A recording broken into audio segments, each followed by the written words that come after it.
ও মানবিকতাকে অবমাননা করেছে।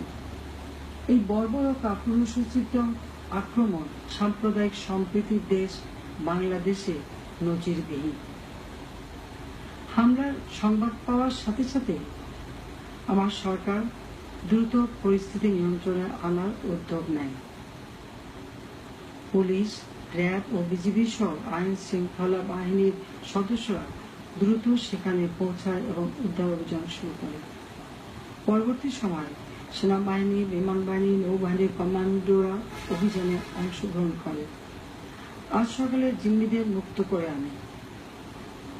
6 জন হামলাকারী ঘটনাস্থলেই নিহত হয়। 3 জন বিদেশি সহ 13 জন জিম্মিকে আমরা অক্ষত অবস্থায় উদ্ধার করতে সমর্থ হই। এই অভিযানে পুলিশ, র্যাব, বিজিবি, সেনাবাহিনী, বিমান বাহিনী, নৌবাহিনী, ফায়ার সার্ভিস সহ অন্যান্য বাহিনীর যেসব সদস্য অংশ নিয়েছেন আমি তাদের আন্তরিক ধন্যবাদ জানাচ্ছি। বিশ্ব সম্প্রদায়ের নেতৃবৃন্দ যারা আমাদের সাথে একাত্মতা ও সংহতি প্রকাশ করেছেন তাদের প্রতি কৃতজ্ঞতা জানাচ্ছি। এই নৃশংস হামলায় 2 জন পুলিশ সদস্য নিহত এবং বেশ কয়েকজন আহত হয়েছেন। আমি নিহত পুলিশ সদস্য এবং সন্ত্রাসীদের হামলায় যারা নিহত হয়েছেন তাদের আত্মার মাগফিরাত কামনা করছি এবং শোক সন্তপ্ত পরিবারের সদস্যদের প্রতি গভীর সমবেদনা জানাচ্ছি। আহতরা দ্রুত আরোগ্য লাভ করুন, মহান আল্লাহ তাআলার কাছে এই প্রার্থনা করছি। আমি নিহতদের স্মরণে 2 দিনের রাষ্ট্রীয় শোক ঘোষণা করছি। প্রিয় দেশবাসী, বাংলাদেশ যখন একটি আত্মমর্যাদাশীল এবং আত্মনির্ভরশীল দেশ হিসেবে বিশ্বের বুকে প্রতিষ্ঠিত হতে যাচ্ছে, তখন দেশি বিদেশি একটি চক্র বাংলাদেশের এই অগ্রযাত্রাকে বানচালের অপচেষ্টায় লিপ্ত হয়েছে। অস্ত্রের মুখে নিরীহ সাধারণ মানুষকে জিম্মি করে এরা দেশকে একটি অকার্যকর রাষ্ট্র হিসেবে পরিচিত করতে চায়। গণতান্ত্রিক পথে মানুষের মন জয় করতে ব্যর্থ হয়ে এরা সন্ত্রাসের পথ বেছে নিয়েছে। প্রমাণমতী যুবক কিশোরদের ধর্মের নামে বিভ্রান্ত করে বিপথে ঠেলে দিচ্ছে। তাদের হাতে অস্ত্র তুলে দিয়ে মানুষ হত্যা করছে। বাংলাদেশের শান্তিপ্রিয় মানুষ ষড়যন্ত্রকারীদের কৌশল বাস্তবায়িত হতে দেবে না। দেশবাসীকে সঙ্গে নিয়ে যে কোনো মূল্যে আমরা ষড়যন্ত্রকারীদের চক্রান্ত প্রতিহত করব ইনশাআল্লাহ।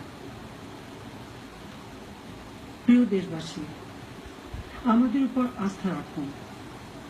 30 লাখ শহীদ এবং 2 লাখ মা বোনের সংগ্রামের বিনিময়ে অর্জিত বাংলাদেশের স্বাধীনতার সার্বভৌমত্ব আমরা যে কোনো মূল্যে রক্ষা করতে প্রতিজ্ঞাবদ্ধ।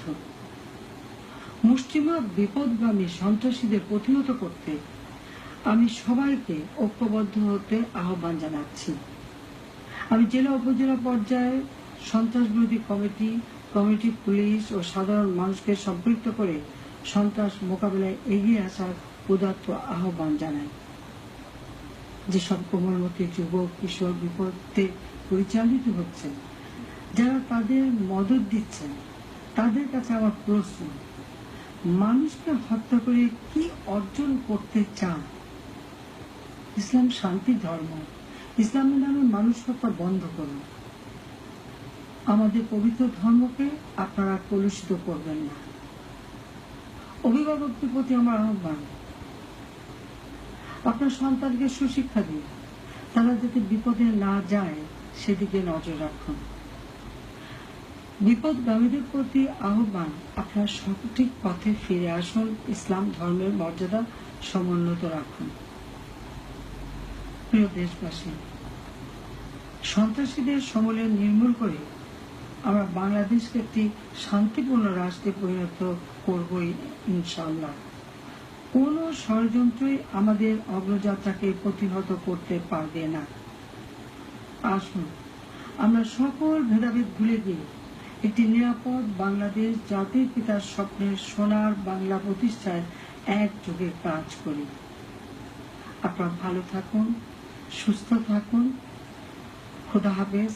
জয় বাংলা, জয় বঙ্গবন্ধু, বাংলাদেশ চিরজীবী হোক।